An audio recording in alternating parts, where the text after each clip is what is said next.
É, meus amigos, nessa disputa de ontem, ganhou quem tem o leão mais forte, né? Então nós, claro. E como fala naquele meme, né? Na foto, o Sport parecia muito maior, porque a paulada era pra ser muito grande, mano. Pô, e olha que antes do jogo eu já tava quase jogando a toalha, porque na hora que eu vi que a escalação tava lá os mesmos jogadores e o 4-3-3 que praticamente demitiu o Ramon, na minha cabeça esse jogo já tava perdido antes de começar, né? Só com a escalação ali, pelo amor de Deus, quem acreditava em alguma coisa tá maluco, né? Só que depois ele até explica na coletiva que não conseguiu mudar nada porque não conseguiu treinar, né? Choveu muito no dia anterior, aí ele preferiu só manter o que já vinha sendo feito pra não ter erro. Só que, mano, incrivelmente, como as aparências enganam, o Corinthians jogou muita bola. Mas assim, muita bola mesmo, cara. Foram tranquilamente os melhores 20 minutos dos últimos 10 anos, 20 talvez, né? Eu não sei o que o Orlando falou pra esses caras, o que ele conseguiu treinar nesse pouco tempo, porque pra mim foi como tomar Rivotril. Na hora a dor sumiu, né? Parecia FIFA no modo iniciante. Teve uma hora que o Sport já tava tão nocauteado e começaram a entregar bola pra gente, mano, e era contra-ataque o tempo todo. E aí, tudo bem. Feio era o que acontecia depois, porque era um lance pior do que o outro. Pareciam até que estavam competindo pra ver quem perdia o gol mais feito, né? Era de primeira, de fora da área, na trave, pra fora. Enfim, pelo menos esses 20 primeiros minutos, olhando agora que a gente já venceu também, né? Fica muito mais fácil, mostram claramente que, primeiro, o time do Sport é uma bosta, né? Até aí o Vasco também era e levaram um chumbo. Mas segundo, e mais importante também, né? É que basta uma organização tática melhor e uma motivação extra que esses caras vão jogar muita bola. Mano, o time do Corinthians é muito bom, rapaziada. Do meio pra frente, a gente tem tranquilamente os melhores jogadores do país. Cara, o treinador que chegar nesse time, eu falo com tranquilidade. Diferente do que foi nos últimos anos, não vai mais encontrar a terra arrasada, um elenco precisando de reforços, precisando ser montado do zero. Não, o time tá redondinho. É uma pecinha ou outra que falta ali pra elenco, pra repor quando precisar, né? Que esse time vai voar. E pior que muito disso passa pelos pés do Memphis, né, cara? É mágico demais. A evolução que ele teve do começo do ano pra cá é notória. É outro jogador do que foi no Paulistão. E eu falava muito isso, que os números eram muito bons, só que em termos de performance, do que ele agregava pro time com e sem a bola, tava devendo bastante. E agora não, mano. Tanto em questão de números quanto em campo, o cara é o dono do time. E ontem, não sei se por uma mudança tática que o Orlando fez, mas ele parecia que tava em todo lugar, tava em todo canto. Enquanto que o Ramon, ele ficava fixo na ponta, né, pra não desmontar aquele 4-3-3. Ontem ele jogou flutuando com uma tranquilidade absurda. Pra lá, pra cá, recebe no meio, dentro da área, na ponta esquerda, no meio campo. Era simples, Ramon. Tá vendo como não era difícil fazer esse time jogar sem o Garro? O Memphis tomou conta do jogo porque tava flutuando em campo, porque ele tem um entendimento tático de onde precisa estar com e sem a bola. E outra coisa que mudou e pra melhor nele, claro, não sei se por uma ordem do Orlando também, mas é que ele tava chutando mais no gol. Pô, pelo amor de Deus, me tirava muito do sério. Ficava pensando como é que um cara que tem golaço atrás de golaço fora da área, de 10 bolas que ele tem na frente do gol, ele toca 9. Não existe isso, bate pro gol, cara, faz o simples. E ontem ainda teve um lance, né, que era pra ele chapar no canto, fazer o que fosse ali, tava na cara do gol, ele prefere o toque pro Romero. Só que o resto do jogo não tava nem aí. Era de esquerda, de direita, e não à toa, né, com essa qualidade que tem, saiu com 2 gols, né, poderia ter feito até mais, inclusive. Mas é esse Memphis que a gente quer ver, cara, o Memphis que não tem medo de chutar, o Memphis que não tem medo de jogar, que não fica preso numa posição só. Esse é o verdadeiro Memphis que a gente espera ver daqui pra frente até o final do ano, certo? Não tem erro, cara. Enfim, talvez numa ótica mais pessimista, esse jogo poderia ter sido mais fácil, né, uns 5, 6, 7-0 com tranquilidade. Mas como fizeram questão de perder uma chuva de gols e também temos o Donelli, né, que ninguém respeita, é chutar e correr pro abraço, acho que dá pra ficar satisfeito com o resultado. Até que a virada foi emocionante e pra mim valeu a pena, tá? 3 pontos aí na conta e agora é seguir pra próxima rodada contra o Flamengo no Maracanã, certo?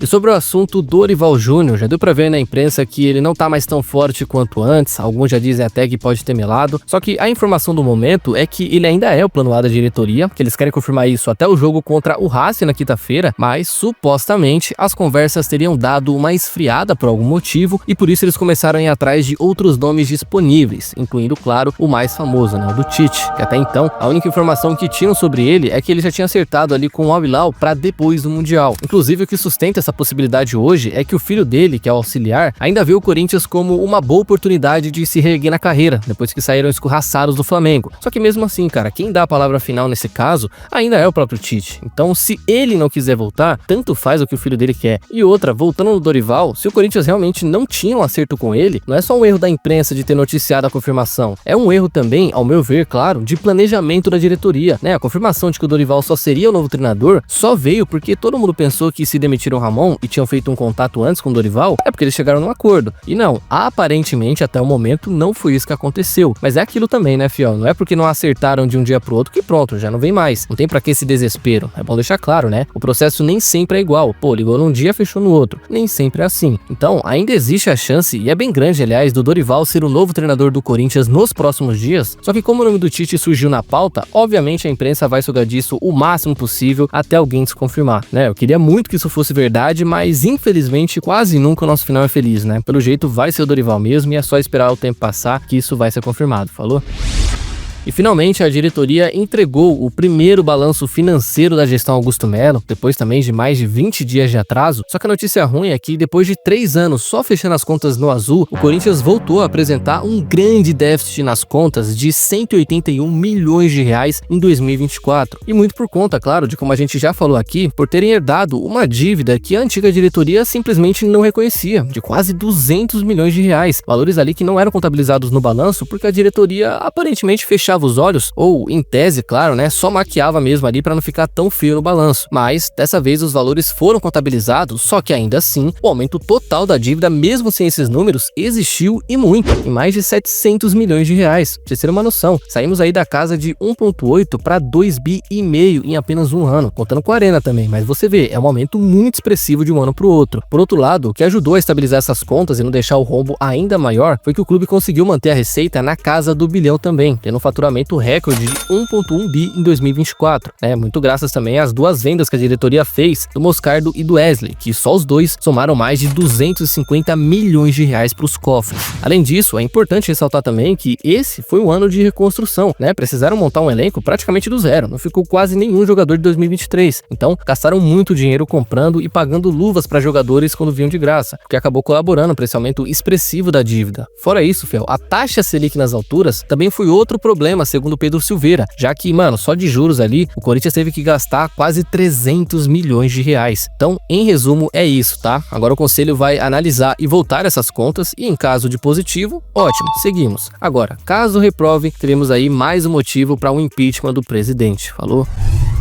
E não pegou legal a repercussão do que o Memphis falou depois do jogo contra o Fluminense, tanto que o próprio voltou a falar com a imprensa ontem e até brincou que podem chamar ele de vice-presidente. Mas, no geral, negou que o elenco tenha alguma rixa com ele, que ele tenha demitido o Ramon. Apenas foi sincero de uma maneira que a gente não tá acostumado e gerou tudo isso. Mas uma coisa é verdade, ele, querendo ou não, tem influência na demissão ou contratação de treinador. Porque o que ele fala tem peso, o que ele fala ecoa no CT e de alguma forma influencia sim. Inclusive ele falar que o time precisa contratar, com certeza vai pesar para a diretoria mais tarde. Pode não ser o vice-presidente hoje, mas sem dúvidas tem mais importância do que o mesmo no futebol.